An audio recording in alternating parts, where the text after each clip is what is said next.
Your link is not linked. No, you'll have to copy the link and then paste it into the email if it doesn't click for you. Okay. So sometimes it works. Sometimes it doesn't show up as a link, and I'm not quite sure why not, but you can copy that link to the support document and paste it into your web browser. You can also, again, find all of our resources by going to the hub, and you can find all the support documents on the hub where they are linked, fortunately, because chat isn't a full, like, robust web type interface, so it does have some limitations. In that support document, you also have the training on part 2, the gradebook and giving feedback. That is already recorded for you. And you have some short videos on very specific aspects of Google Classroom from a gentleman named Eric Kurtz. He is not in our district, but his trainings are very good. And I actually just received this today, that I just edited this document today with one of our own teachers who shared something we'll be talking about later, which is how you post an assignment to multiple classes at the same time. And then we have a couple other resources for you coming soon. And then it brings you to what I said you would have, the student support resources, as well as some screenshots for what the student view looks like, because the student view looks different from the teacher view. Then I had mentioned there would be some parent report resources, and then some common issues. Okay, so that is your support document. We are going to do this training mostly as a live demonstration in Google Classroom. If you are comfortable with having your having 2 windows open, you could have Zoom open on one side of your screen and Google Classroom on the other if you would like to try some of these steps along with me. Otherwise, you can certainly watch now and then go back at your own pace and revisit the content, either with a video, step-by-step instructions, and so on, and work with your own classrooms. If you would like, you may also go into the chat and send me or everyone, however you prefer, send a message that tells me kind of what grade or subjects you teach. That way, if I can, I will try to make sure that I address anything that might be specific to your situation. I'll do the best I can with that. Okay. The way you get to your chat in Zoom is to put your cursor towards the bottom of the screen, and especially if you're on a Mac, the toolbar disappears, and then click on chat, and you'll be able to send me a message, or you can send the whole group a message. Woo, yes. That's right. Hi, Diane. I know that Technology Services is still working on a way to make Google Classroom an easier process for you, using a couple of features in Q that will allow it to kind of roster your classes for you. All right. The nice thing about Google Classroom is, again, it's really just a place to share what you want to share with your students. So if you need to send them a video, you can do that through Google Classroom. If you need to send them a reading or a picture, you can do that through Google Classroom. If you need to send them an assignment, you can do that as well. So I'm going to send, again, someone just joined us, so thank you for joining us. The resource document is in the chat. We're going to start with how you get in. The best way to get in is actually to go to Portal, make sure you're signed in there, and then click Google Classroom, that tile. Once you open it, and I'll do that now, once you open it, especially if you haven't really used it much before on this particular computer that you're using, and if the computer you're using is one where somebody in your household has opened Gmail, you might open it and not see your classes from San Juan Unified. It could be because it saw that it's a Google product, and even though you were signed in through Portal, Google said, oh my gosh, it's a Google product. Gmail is a Google product. I'm going to open with the Gmail account. And so all you do is look in the upper right corner and hover, and it will tell you the email address that is associated. If you see a Gmail address, just click on that and then choose to add another account if your San Juan account isn't already present. Okay, so if your San Juan account isn't already present, you can add it by choosing add another account. Eventually, if you do it enough times, it will stop defaulting to your Gmail account. So that is something you can do right off the bat. Once you open Google Classroom, one of your first things to do is to kind of get yourself used to the settings and the landscape of the classroom. And for the person who just joined, I have added the support document for this training into the chat in Zoom. So across the top, let's talk about what you see here first. This icon with the 3 lines is sometimes called the hamburger icon. It's basically a menu on any web page or mobile app. If you see these 3 lines, it means to click there or tap there because it's a menu. Here you can see all of your classes as a list.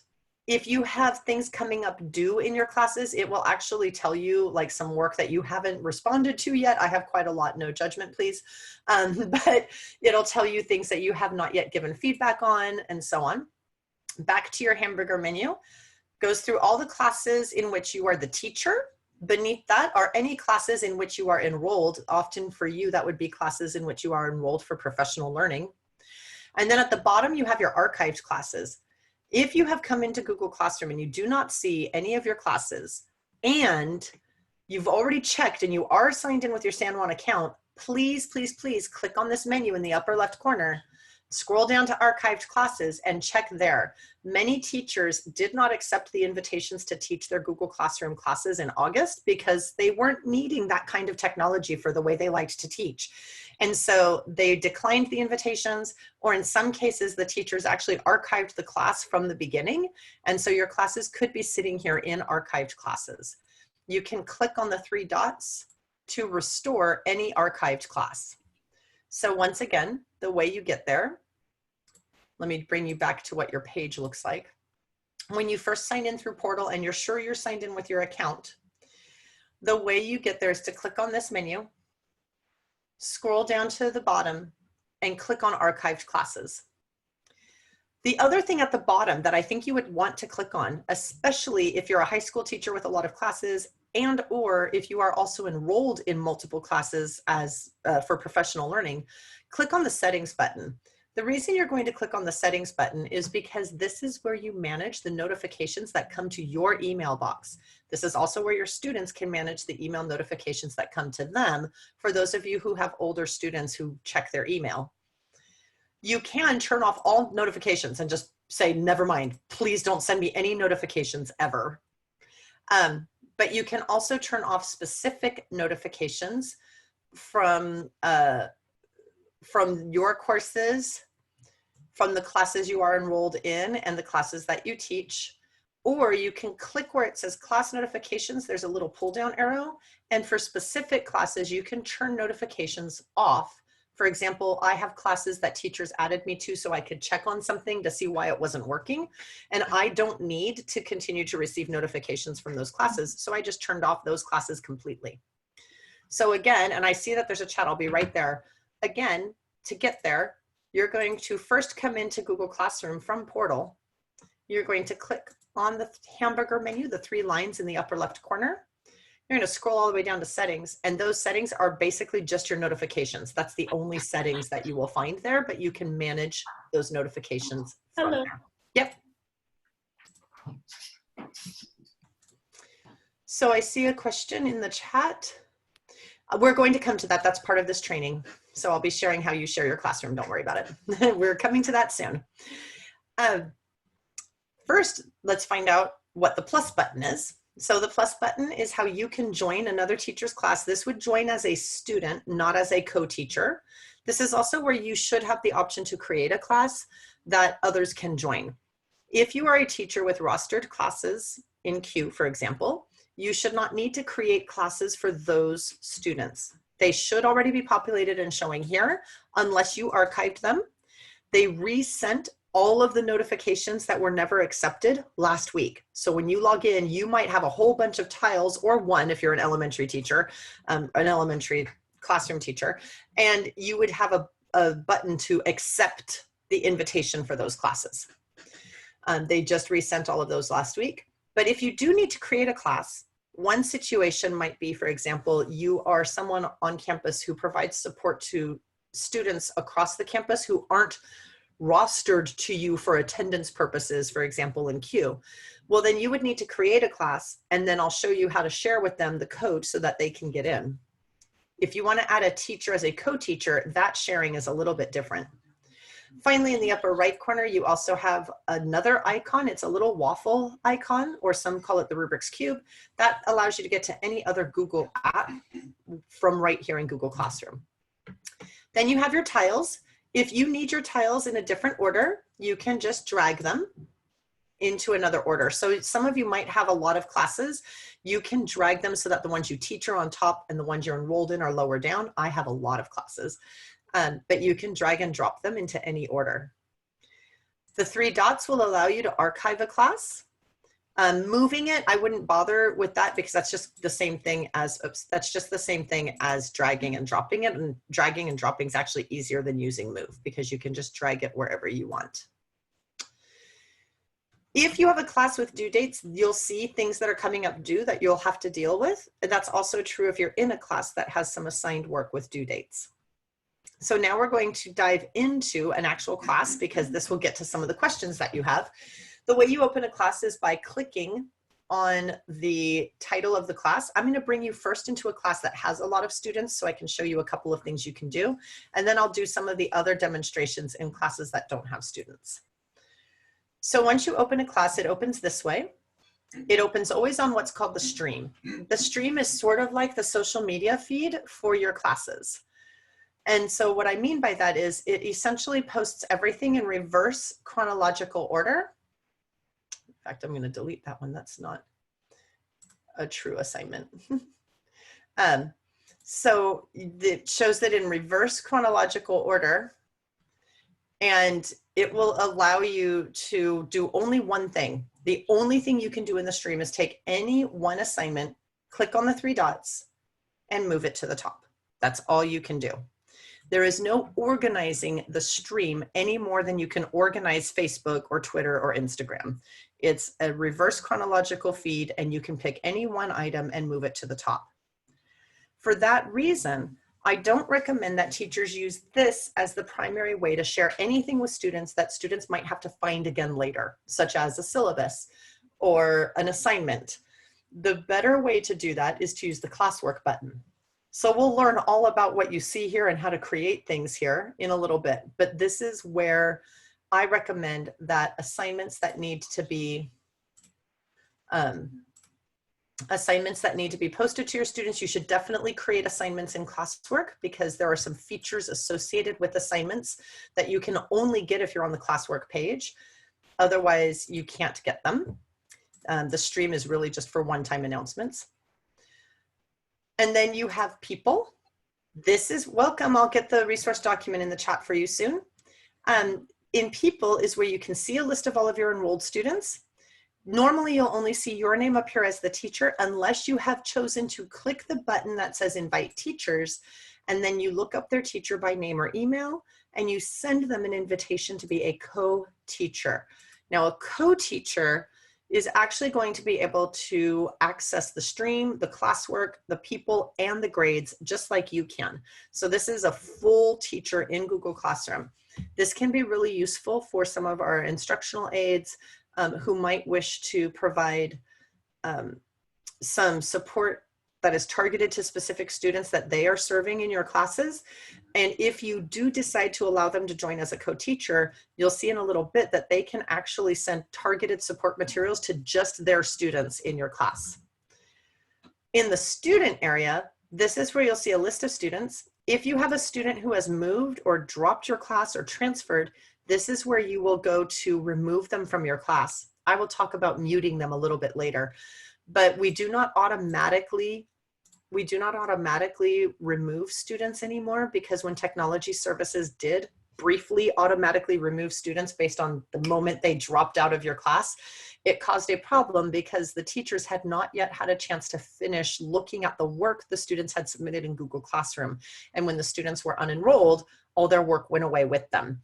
So we had to turn that off. And that means that teachers now look at their class list and see, oh my gosh, that student's not in my class anymore. They click on the student's name, they go to actions, and they choose to remove them from the class. If you try to remove a student who is actually still rostered in your class, that student will reappear on your roster when the class next syncs, assuming this is one of the classes that was automatically created for you. So that would only be a temporary action if you try to remove someone who is still in your class. And again, we'll talk about what the mute action meant or means in a little bit. Okay. So the next thing that you have is what's called grades. And this is essentially the gradebook for Google Classroom. Every time you create an assignment, it creates a column in the gradebook for you as soon as the first student turns in something for that assignment. It also allows you a place where you can access their work if it is something that can be accessed through Google Classroom, and you can give them feedback and return it to them. That is the focus of part 2 of our Google Classroom training, which is being done at a different time in the Google Calendar on grading and giving feedback. The first thing to do if you're brand new and haven't used your Google Classroom yet is to actually click on the settings gear. So let me check the chat before I go to the settings gear. So we saw a question that said that a parent enrolled as a student. That parent must have a San Juan Unified School District email address, because no one who does not have a San Juan Unified School District email address can actually enroll as a student. In fact, they can't enroll as a parent. They can't enroll as anything. They're blocked. The difference between, there is no difference between parent view and student view, really. If they might have, there isn't really a parent view of Google Classroom. What they can get is a guardian summary, and we'll be talking about that in a little bit, because that's coming up in the settings part of the training. So chances are they are looking at the class. If you gave them a class code, they're looking at it as a student, and they see what the students see. When you click on the settings wheel, you have your course title. This is new information, by the way. I did find out that you should not change your class name if the class was automatically rostered to you with your students, because if you change the class name, it breaks the sync, so that if students add or drop your class, especially if they add, they will not reappear. They won't appear in your schedule.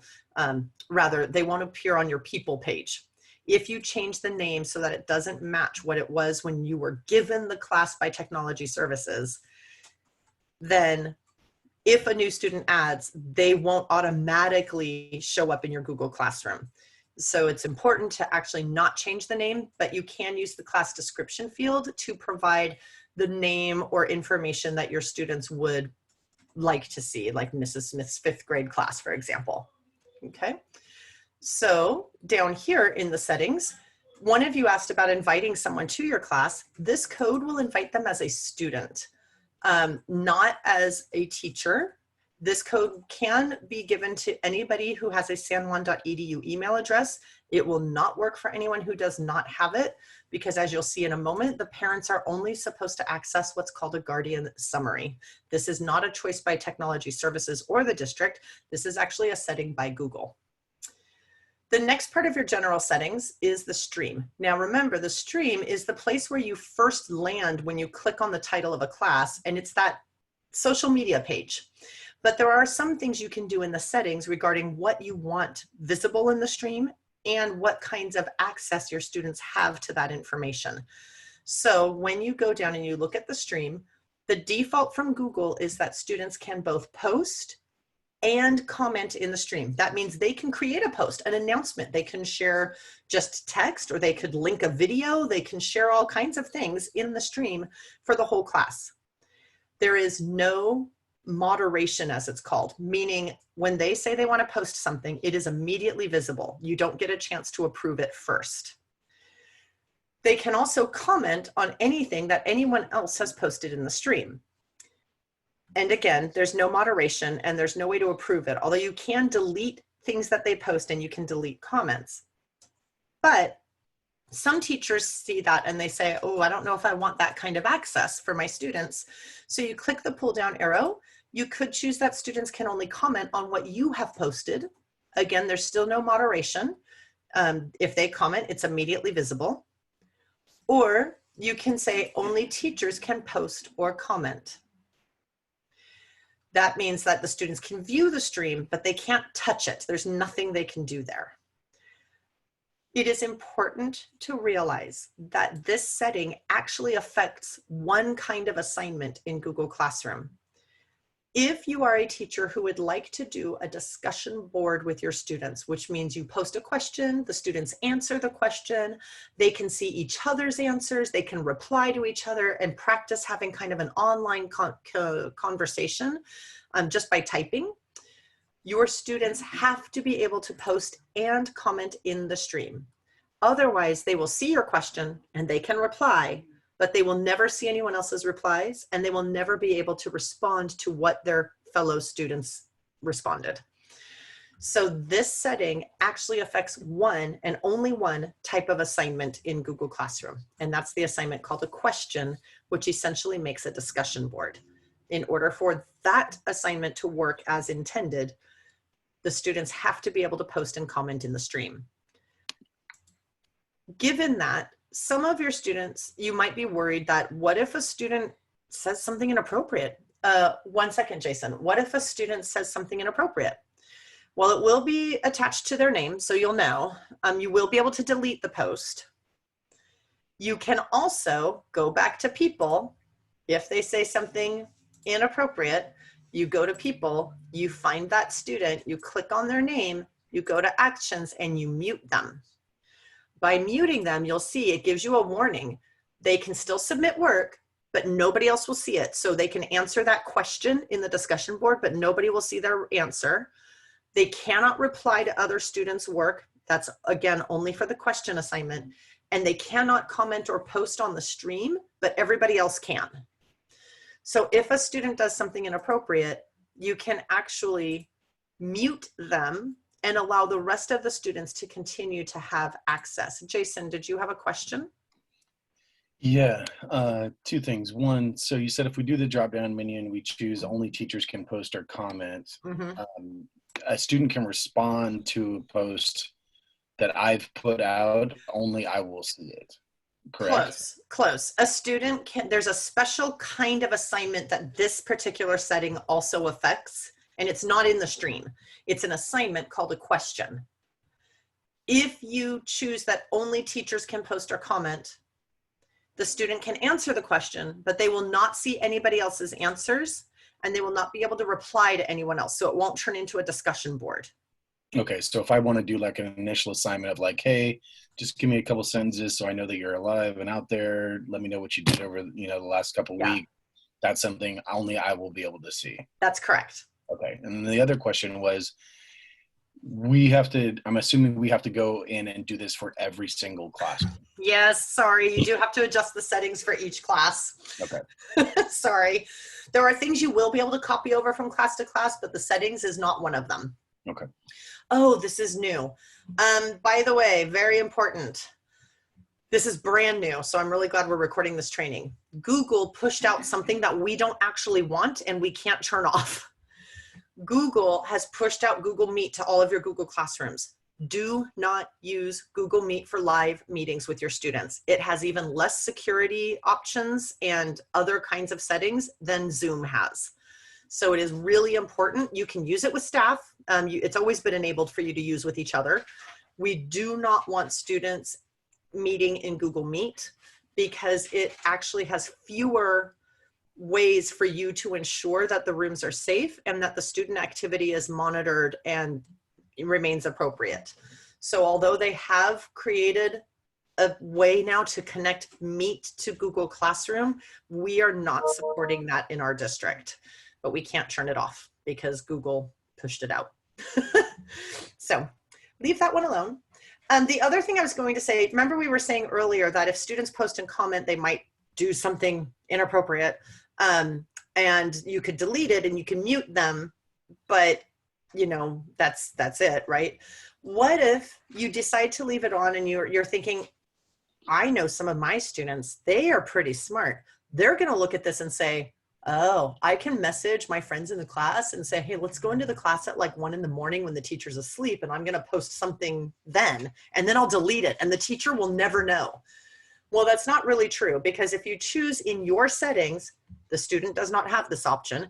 If you choose in your settings to show deleted items, you'll be able to go back in and make sure nobody posted anything overnight and then deleted it if you have any reason to suspect that that happened. Otherwise, you should just leave that setting off. You don't need it clogging up your view of your own classroom with things you purposefully deleted. This is only something you would turn on because you have a need to go back in and see if you accidentally deleted something you were creating and you didn't mean to, or if a student posted and then deleted something.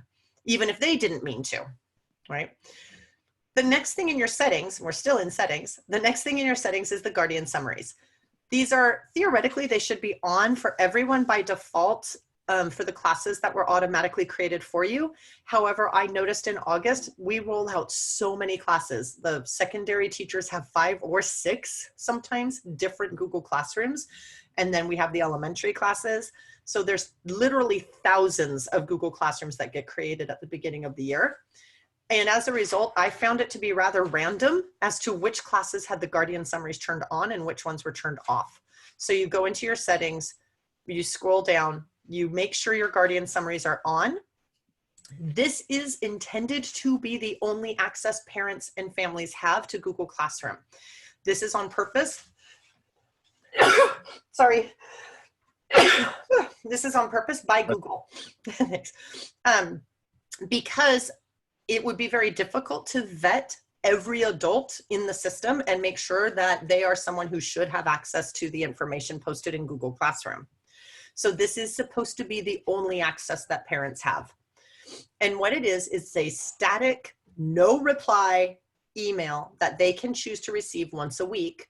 And what it will do is it will start with any missing work from any of the students' Google Classrooms from the previous week. An assignment is known to be missing in Google Classroom based on the due dates that the teacher provides when creating assignments. If you choose not to give a due date, nothing will ever show up missing. Then for each classroom that the students have, and you can see this is definitely a secondary school example, for each classroom that the student has, they will also post whatever is coming up due in the coming week, again, based on due dates that the teacher created when creating the assignments. And then it ends with class activity. It's just a snapshot from each class of what was posted in the classroom over the past week. There are no links, there's nothing to click on, there's no attachments, and there's no way to reply. It's just a snapshot of what was posted in each of the students' classes if they have more than one class. That is the guardian summary that you turn on through your settings page just to make sure it's enabled. And again, that is intended to be the only way that families can get a glimpse of what's happening in Google Classroom. Now, in reality, the parents can also sign in as their student, or they could look over their student's shoulder while the student is signed in. But technically, this guardian summary is the parent access. Again, remember, we are not using Google Meet with our students because it doesn't have enough security settings even available to select. And then finally, at the bottom of your settings page is the gradebook area. Just know, as you can see here, I didn't set up the gradebook and it works just fine. So you don't have to do anything here in order for Google Classroom to collect the students' work and give you a place to respond to it, which we will talk about in the other trainings that we're having this week on grading and giving feedback. But if you do choose to, you can actually set it up to have total points or weighted by category. You can mention or tell Google Classroom what categories you want them to be and what the weights would be for each category. This is primarily a secondary school option, not so much for elementary. But if you choose no overall grade, no categories, no points, don't show the grade to students, it will still collect work. It will still let you look at the work. It will still let you send feedback back to the students for the work.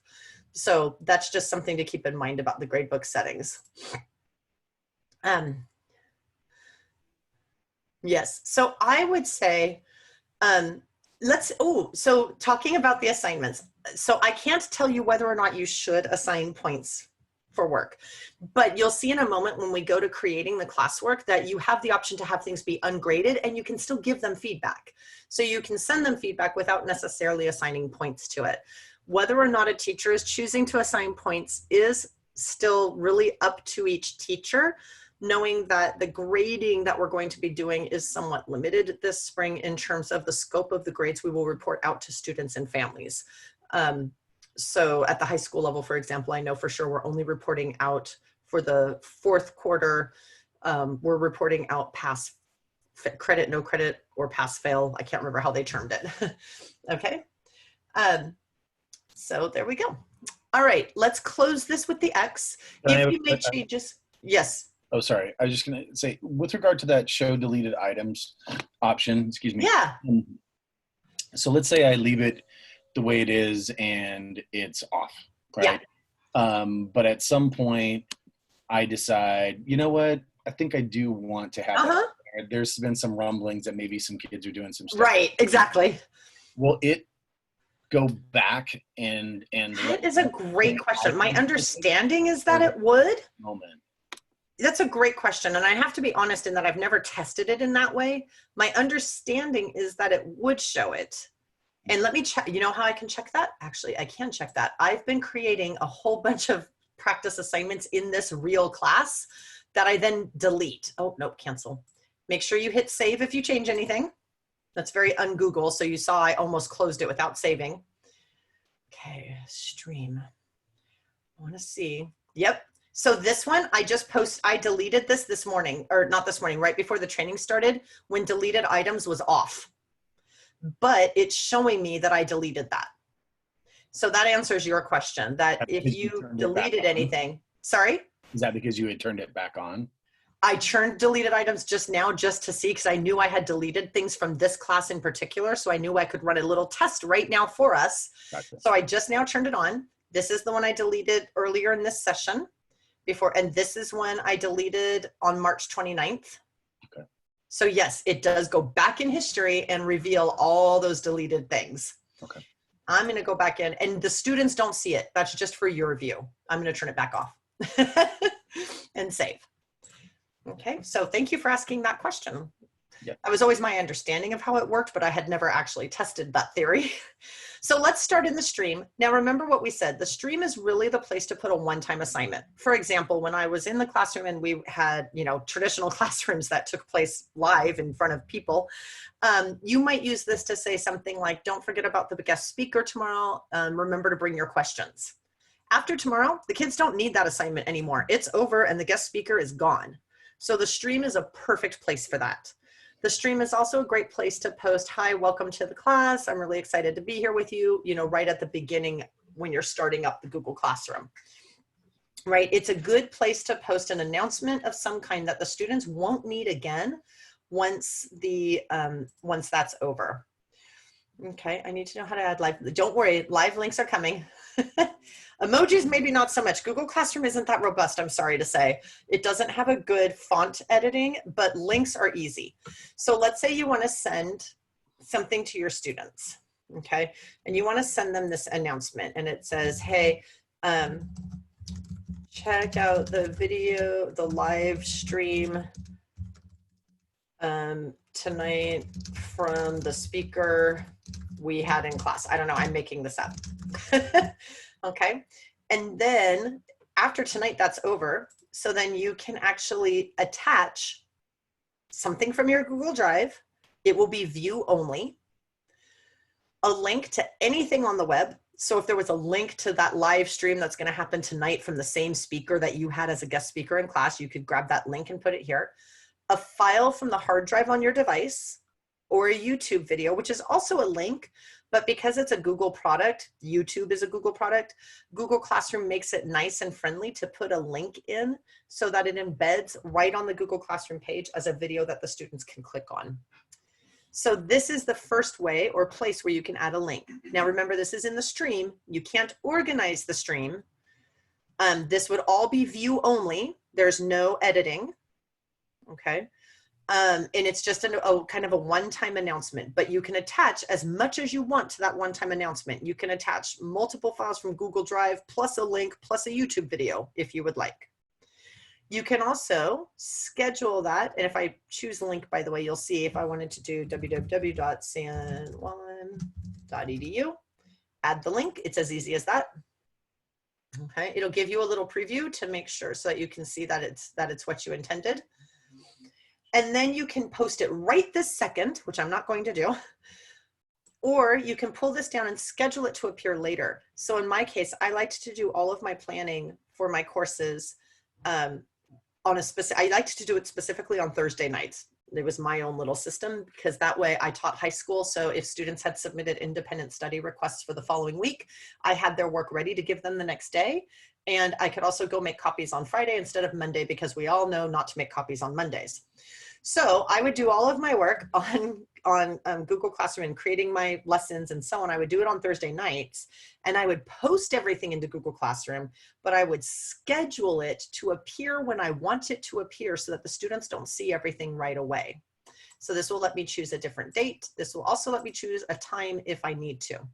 And then, well, actually it'll always insist on a time. So you can pick whatever time works, and then you hit schedule. Now I'm not going to do that now because I don't actually want it to post. Another nice thing you can do, and you'll see this later, this is always possible. Scheduling is always possible. And the next two things are possible. You can choose to send the same assignment to multiple classes at the same time by clicking on the class name. And this is an announcement, sorry, but you can still choose to send that announcement to multiple classes. If you do, you'll notice that the students just grayed out. I have to send it to every student, all students in all of those classes. I also no longer have the option to schedule because Google Classroom can't figure out that maybe I still want it to show up for everybody next Thursday. It doesn't want me to schedule it. It just has to post now. If I bring it back to just the current class, I now can decide which students need that assignment. So if there's an announcement, so if there's an announcement that only some students need, I can uncheck all students, and I can give that announcement just to the students who need it. This is great if, for example, you are doing live meetings of some kind and you have a recording of it. You can send it to only the kids who missed it. Although I would recommend you actually do that in Classwork because then you can also organize it, which would be helpful. But still, this can be a great way. Instructional aids and bilingual aids and others are also using this in order to send resources and support to students if they have been added as a co-teacher in the class so that they have access to those fields so that they can choose just the students who need it. I'm going to talk a little bit later in the session about a special feature called Reuse Post. That is what's going to let you can even see a little icon right here. That's what's going to let you take something I posted in this class for just some students, for example. It's going to copy everything, including the links, and then let me post it to another class and give it to only some students in that class. Because as you saw, as soon as I did multiple classes, I couldn't select the students anymore. Or as soon as I did multiple classes, I couldn't select a date for it to appear anymore. The reuse post lets me do that quicker by copying almost everything over, and then all I have to adjust is the date that it's available or the number of students who will get it, for example. So we'll be talking about that a little bit later. I saw that Jason had raised his hand. Did you have a question? I did. So it's my understanding that our access to be able to post links from YouTube has been... Actually, it's better than it was because this, I know where you're headed because of the blocked videos on YouTube. Yeah. So it's my understanding that we, and I feel like I went through this process, although we never got a confirmation email. You don't get a confirmation. You're already in. Okay. What happens? So let me clarify for the group, if it's okay, what you're talking about, because not everybody knows what you're talking about. So YouTube only has a couple of security settings available. One for students, so that we can protect what our students see, because YouTube has a lot of content that's not appropriate for them. One setting is there is no protection. They can see everything. Well, clearly we didn't pick that. The next level is actually really restricted. It's called moderate restricted, but what it means is that the video, any video on YouTube that wasn't explicitly marked safe by some mysterious person in YouTube, if it wasn't marked safe, the students can't view it on their own devices if they're signed into San Juan EDU. Right. The teachers haven't had a problem with that before because the teachers were showing the YouTube videos in class from their teacher computer, and teachers don't have any restrictions. But now that students are at home, and a lot of them are on the managed Chromebooks, some of them are also just signed into sanjuan.edu because that's how they do their work. That's what they sign into. They will find that videos that you're putting in Google Classroom are actually blocked because YouTube didn't mark them safe. Well, we do now have another option that wasn't available before, and it was already in the works, thank goodness, before the shutdown happened. And what that option is for teachers to be able to mark a video as approved for San Juan Unified School District. And that means that it will be visible to students if they happen to be given the link to it, or if they search for the video and find it. So I do have information on the homepage of the Hub. If you are recording your own videos and putting them on YouTube, or if you are sharing videos that are on YouTube, no matter who created them. And let me see if I can show you what this looks like. Actually, I'll be able to give you a little live demonstration. Let me go to YouTube. We'll go very quickly because we have some other settings to work on, not settings, but we need to learn how to do assignments. Okay, fine. You can tell I love figure skating. So let's say for some reason this video, and then it starts with an ad, of course. Let's say this video was one that I wanted to share with my students via Google Classroom. You should first of all watch it all the way through first, please. You'll notice also I had to change my account because I often access YouTube from my Gmail account as well. So if you are someone who has both Gmail and a sanjuan.edu account that you use on this device, you might have to switch accounts. Now that I switched to my San Juan account, you will see the big blue bar, video not approved for sanjuan.edu. All you have to do is click the approve button, and that's it. That is why it's really important to watch the whole video before you click that button. And that means that any student who's given the link will now be able to see the video. This is true whether you created the video and uploaded it, or whether it's a video from some other third-party source. I did go in, I think I approved the entire Khan Academy channel. So now all their videos are approved. I believe I did that. That's what I meant to do, and so on. But that's what Jason was referring to, that if you put a link to a YouTube video in, you'll want to watch the video and make sure that it's approved, because if not, if the students are signed into sanjuan.edu, when they try to view it, they will get a message that the video is blocked. So bless you. In relation to that, then, are people still needing to, like, I already did it because I had it was flagged from someone in my department, but you still have to go through the machinations of submitting your name to the district, allowing them to. No, that was the original intention before all of this happened with the shutdown, because this was in progress and getting put in place before the shutdown happened. But Technology Services has now made all teachers able to approve videos. We really, really, really beg all of them to please watch the 10-minute video, because there are a couple of important considerations regarding the videos that you're approving. But you no longer have to take the quiz, which is noted on the Hub. The quiz is no longer required. There's no confirmation. Teachers didn't get a notification from Tech Services that they're able to do it, which would have been nice. But so if you go to the Hub from Portal, on the front page of the Hub, you will see Zoom information, and then information about approving YouTube videos is right on the homepage. And it clarifies that you do not need the quiz. There's no names being submitted. They just turned it on for everybody. Okay. Yeah, like I said, it was intended at the time when it seemed like only some teachers were going to need it and use it, and then it became a need for everybody. All right, let's take a look at Classwork. We're now going to move into an area where you can create some more kind of defined opportunities for your learners, because the stream, remember, it's just going to go into that stream in reverse chronological order, and it can't be organized. But as you look at my Classwork page, you might be noticing that it seems to have some organization to it. There's these headers, which are called topics, and each of these topics also populates in a list on the left. So in a class like mine that has a lot of topics and the page is really long, your students can, and you can actually just jump straight to a later topic and see everything that's in that topic. So this is a feature that I recommend that all teachers take advantage of, because you can set up an organizational system that works for you and your learners in terms of organizing the content. And you can actually still take a topic and decide that that topic should be on the top of the page. That topic and everything that's part of that topic will move with it. Now I'm going to put that back because I didn't want that there. Similarly, you can grab anything from within a topic and move it to a different order in the topic by just clicking and dragging. Now, creating the topics is super easy, and it happens in two places, your choice.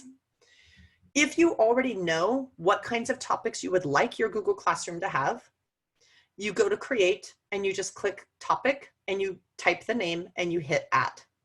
So if I do that, let me go ahead and open one of my other classes for you so that I have two of them open. This class doesn't have anyone in it. So if I go to the topics page, the classwork page, and I click create and I choose topic, and I can have a topic for impressionism. Now there's a topic called impressionism. You'll notice that it says students can only see topics with published posts. So I see the topic, but there's no post in here, so the students won't see it because there's nothing for them to see until I add something. So let's add something. Let's add an assignment. When you open up an assignment, you will see this is kind of the most robust thing you can do in Google Classroom. So before we go there, I'm going to take a look at the question that probably came into the chat. Well, actually, Jessica, that's a good question. You've already put a lot of videos on YouTube. The answer to that depends a little bit on where you put them on YouTube in a way. For example, I have both a private channel and my San Juan channel. You also have a San Juan channel. On my private channel, I have ice skating videos that I've done ice skating and so on. I'm not going to approve all those for San Juan students. If your channel has nothing but instructional videos for your students, you can actually approve your entire channel in much the same way that you can approve a video. So you can actually, like I said, you can approve your entire channel.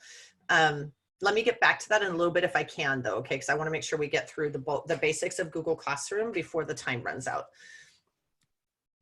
So you're going to give your assignment a title. You'll notice that assigning is grayed out, and that's because there's no title.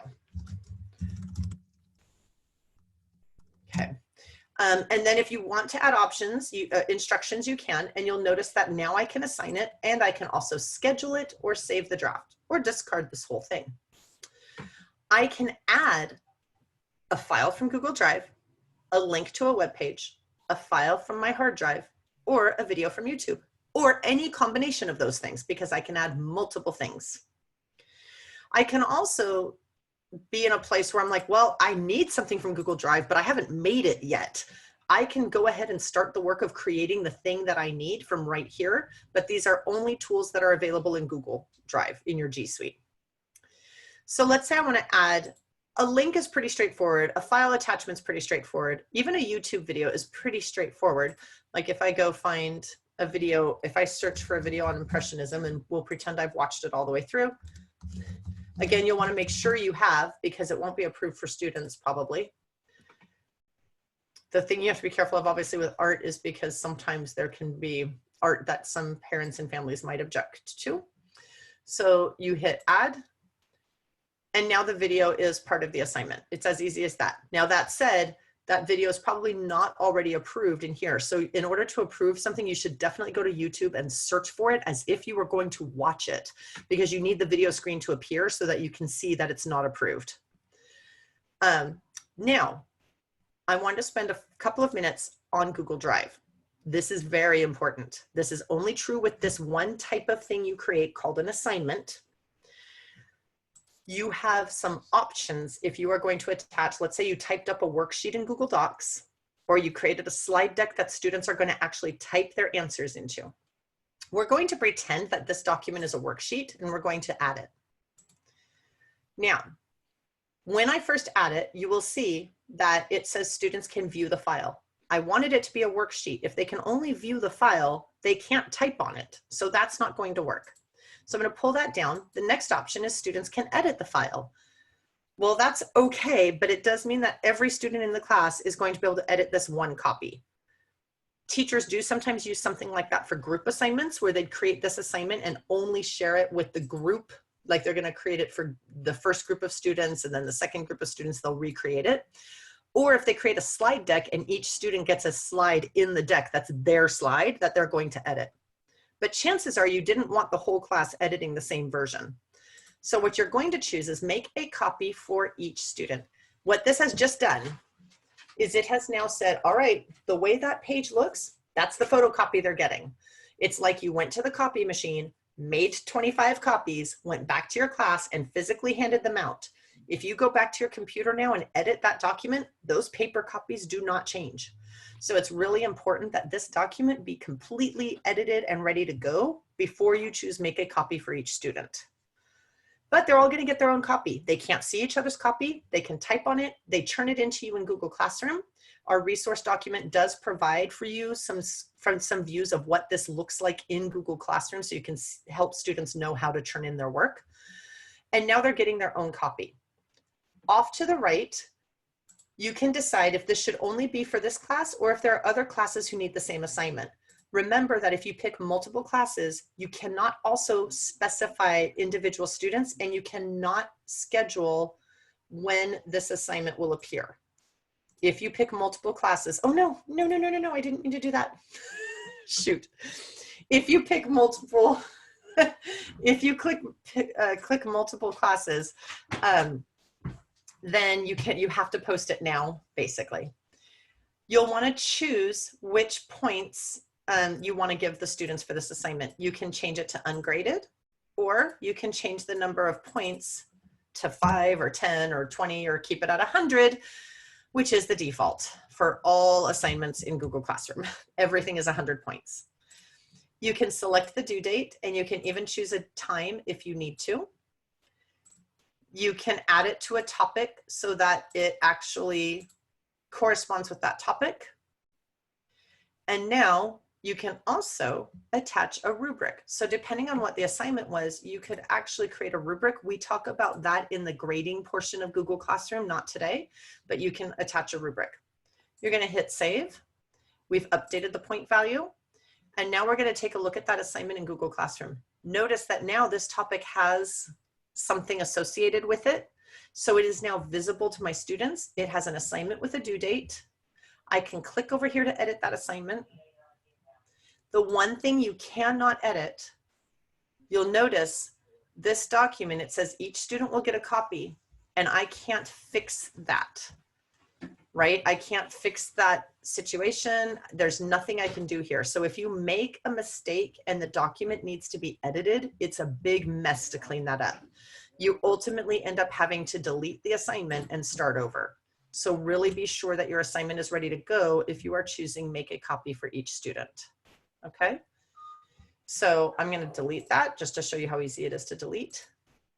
It is one of the parts of the assignment that you can't edit even by choosing edit assignment. If you have a problem with the document itself, you're stuck. Okay. Up here at the top, you can see some draft assignments. You can tell that they're draft because they're grayed out. You can open them up to edit them. Notice this also says make a copy for each student, but thank goodness it never got assigned. So I'm actually still being given the option to fiddle with that a little bit. I can change the points. I can decide which students are going to get it, and so on. So you can do that. Come here. You can do that by noticing your draft assignments and editing them. You can also edit assignments that you've already created, even if they're not in draft form. However, if you attached an assignment to that, if you attached a document to that assignment with each student will get a copy, you'll notice this is the one part of the assignment I cannot fix. You'll also notice that because of the way it was assigned, I also can't change which class or classes is going to receive this assignment. The class list went away, and I cannot schedule this assignment to appear at a different date. That option went away. So that issue is where the reuse post option comes in. So I'm going to go out of the Grading for Equity class and choose my practice class.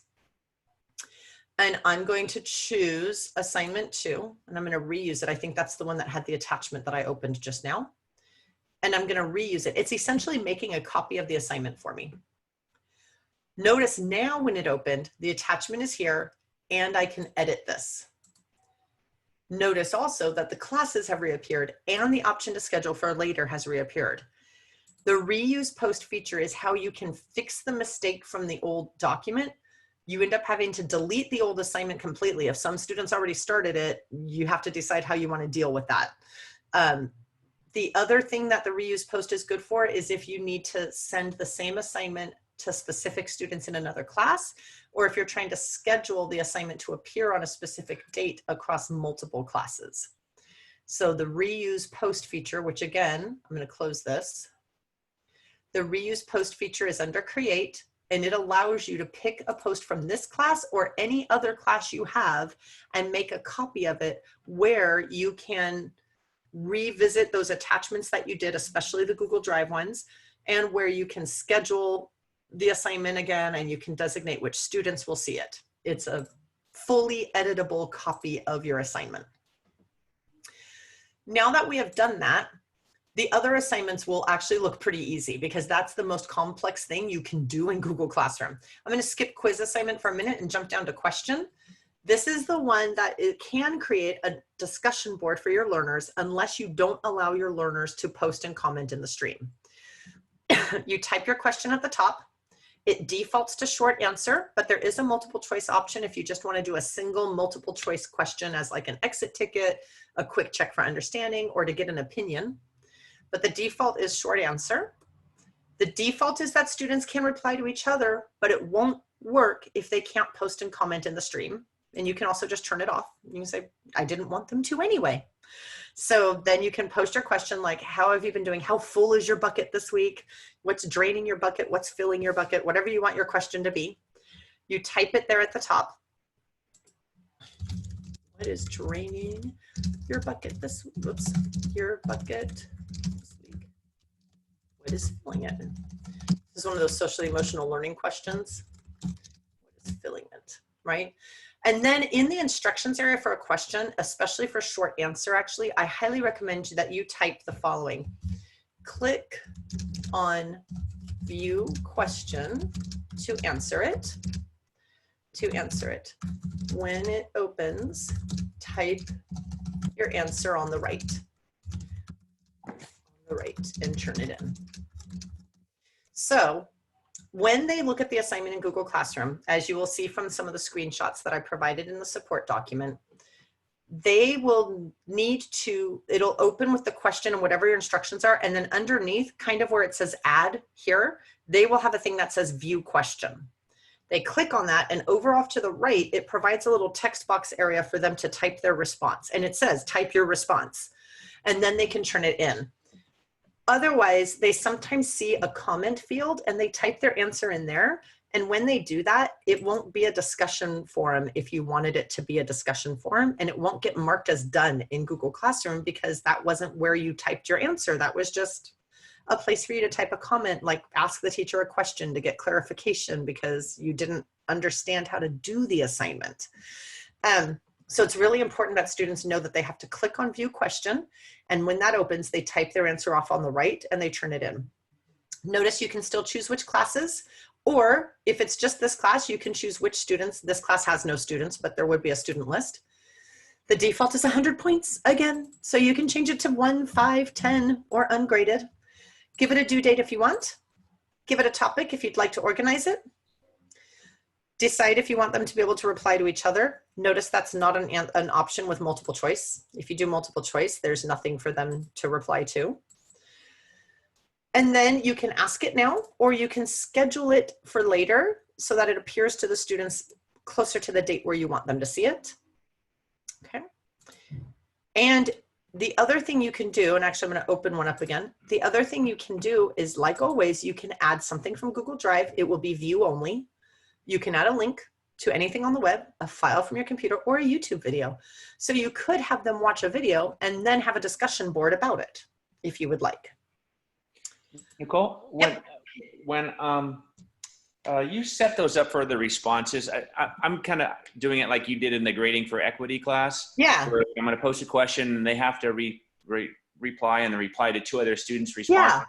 Now, when that is turned in, how is it organized in regards to their response and then their response? You'll see that actually in the grading course that we do, because this is, it's a whole separate topic, but essentially what it does is it posts all their answers in chronological order, and then their replies, it's a discussion board, and the replies are beneath the original person's response. Gotcha. And unfortunately what that means is it does not give you a way to click on a person and see, oh, they replied to 2 other people. You have to open up the whole discussion thread and all the replies. And go down through it. Yep. Sadly, yes. Yeah, no, that's okay. I understand. And I had just one more quick question. Yeah. I had the students turn in their final exam for last term, and I see it on the student work section. Do I import the grades? Because it's giving me a message saying that if I import them, it's going to override the current grade in classroom. Okay, so did you already score it in the classroom gradebook? I haven't done anything. I just assigned it and set a number of points. Okay, and then you set it to auto grade. It sounds like it must have been a Google form. Yeah. So you set it to auto grade. You don't need to review the Google form at all yet, right? I hope I set it to auto grade. I think I did. It sounds like you did. And so what that's going to do is when it creates the column for the assignment in Google Classroom, it's going to automatically take their score so you don't have to open the Google form at all. It'll take the scores in and throw them into the column in Google Classroom for you. Okay, see, it's not doing that part. That's because it asked you if you wanted it to, and you had to say yes. Okay, so okay, gotcha. Perfect. Great. Thank you. You're welcome. You're going to see that in a minute when I show you the quiz assignment, which is the last one I'm going to show. Awesome. And then material. This is a resource, something your students are going to need to refer to for a period of time. And so you want it organized in your classwork section with topics rather than buried in the stream. One quick example is the syllabus. If you have a course syllabus, you theoretically want your students to be able to consult it whenever they need to. You can attach it from wherever it's located. I'll just grab the same document from Google Drive because that's fast. And this time we'll pretend it's a syllabus. And we're going to say add. And then you can decide which class or classes need that assignment that piece of material, and which student in the same class needs it. By the way, you can also only provide a topic to one class at a time. Unfortunately, the topics don't create across multiple classes. And that means that if you're trying to associate this with multiple classes, it won't be able to designate a topic across all of them. You'll have to go into each class and move it into the right topic, even if you give all the classes the same names for the topics. So you actually, I would tend to put this in something called resources. So I'm going to create a new topic because I don't have one called resources yet. Class resources. Now I've created a topic right here because I didn't have it yet, and I can hit post. And now when we go back to classwork, we'll see a new topic called class resources with the syllabus underneath, and it is in the list. Okay. The last type of assignment I want to show you is the quiz assignment. This is kind of a special combo feature. It looks a lot like a regular assignment in Google Classroom. So we already know to give it a title. We know we can change the points. We know that we can probably assign it to multiple classes at once, as long as we don't need to assign it to specific students or schedule it to appear later. We can assign it to specific students. We can give it a topic. We can give it a due date. If we don't give it a due date, it will never show up as missing. We can make the time optional if we need it. Okay. And then it offers a blank quiz form. It's a Google form. So this does require some knowledge of Google Forms because you do need to add your questions. You want to set up some automatic grading possibly. We do have some trainings on Google Forms twice this week. But if you don't have the form all ready to go, it gives you a blank one to start with. If you have a form all ready to go, you can grab it from your Google Drive, and it probably won't show up in mine really quickly because it's not that recent anymore. And I was hoping to avoid digging through my whole drive. See how quickly I can get it to come up with the thing I want. Yes, perfect. So if you have a form already ready to go, you can choose that one and delete theirs. Don't turn on locked mode on Chromebooks because most of your students aren't using the managed Chromebooks. Only a percentage of students have checked out the district Chromebooks to use from home, so you won't be able to lock it anyway. What this would do is it would lock them to this one tab so that they can't open up other browser tabs to look up the answers and then go back to the form and answer the questions. So now I have my form here. I have it turned on for grade importing, which means when the students go to the form, and they go to take the assessment. So I'm going to put it in preview because it needs to look like their version. Hold on a second. And the students go to answer the questions. They will answer all their questions. I've set up automatic grading on most of them. When they're done, they hit submit. And then Google Forms looks at all their responses and calculates a score for everybody based on their responses, like 8 out of 10 points. and it will automatically add that score of 8 out of 10 to the assignment in the Google Classroom gradebook for me, because I set up the form, I added the questions, I told Google what the correct answers were, and I told Google what each question was worth in terms of points. Because I did all of that, it is able to pull it into the gradebook. This class has no people and nobody's turned in anything, so the gradebook is empty, but this gradebook has things. It will be able to pull that into the gradebook with the scores as the students complete it. Now, my gradebook here is for a class with teachers, and we don't typically grade teachers, but for example, it would say like 8 out of 8 if this was a thing that had 8 points, or 8 out of 10, or whatever it is. So that is how that's the quick thing about how you add a quiz assignment. However, it does require some knowledge of Google Forms, because you do have to build the form with the quiz in it in order to do that. So in this session, we talked about our settings and our notifications and what to do with people. We talked about the stream and the kind of material you would post in the stream as an announcement.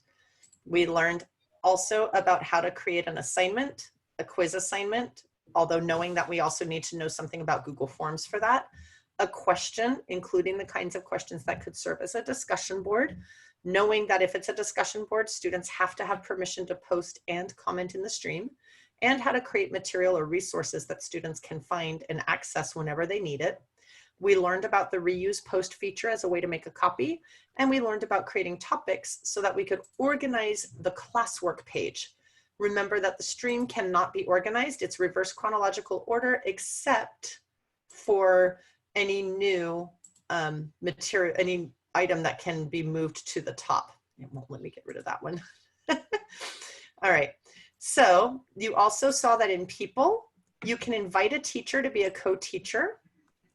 That gives them full access to the class. You also can manage your students, including, if you need to, muting a student who has demonstrated that they're not ready to have permission to post and comment in the stream, or removing a student who is no longer enrolled in your class. We saw a little bit of the fact that the gradebook exists and that it will give you columns for each assignment, but that's going to be the focus of the other training. And then we saw that in settings, we should not change the name of the class, but we can put additional names and information in the description. We can get a class code to provide to anyone with a sanjuan.edu address.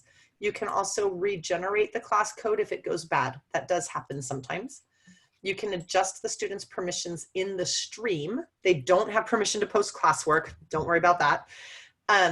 You can also decide if you want it to show the classwork page on the stream at all. Some teachers say, no, I don't want classwork showing on the stream. Even in small condensed notifications, I want the stream to just be announcements and I want classwork to be separate. So you can choose to hide notifications in that case. We learned about deleted items and Guardian summaries. We talked about not using Google Meet, and we talked about the fact that the gradebook does have some settings that you can adjust if you want to try to run a true gradebook from Google Classroom. And that is the end of this training for today. If you go in, let me see, I think I still have it open. There we go. There is, in the student interface, when they want to do an assignment, I want to see if there's an attachment here that shows it. I might have to add it. Yeah, I'll have to add it. If they are doing an assignment, they also have a button that says add, kind of like we had when we created an assignment. Right. When they click add, it lets them attach a number of kinds of files. So if they have a video that's on their device, they can attach it as an attachment and put the video up there. Okay. For your younger learners, you might need to ask if some families are able to, if you do want a video of them, you know, reading out loud to do their fluency work, you could see if families can help by recording them doing that. And then the families can go into Google Classroom and add. The other thing a lot of the primary grades teachers are using is a tool that I actually used in high school French as well, but it was designed for elementary, and it's a tool called Seesaw. There have been trainings offered already in the hub, and I think I saw more trainings added for this week. Okay. It's a really easy digital portfolio tool that's kind of designed to quickly capture video and audio and drawing and other things, and it'll drop it into that student's little folder in Seesaw. Okay. And you can set it up to where the students can never see each other's videos. never comment on them, and only you see it. And you can actually provide audio feedback in addition to typing feedback. Oh, okay. That sounds great. So you might want to check out the hub on the curriculum training calendar for Okay. Seesaw. Okay. I think I noticed in my email a few more trainings that got added this week. Okay. Thank you. You're welcome. You're welcome. All right. So I think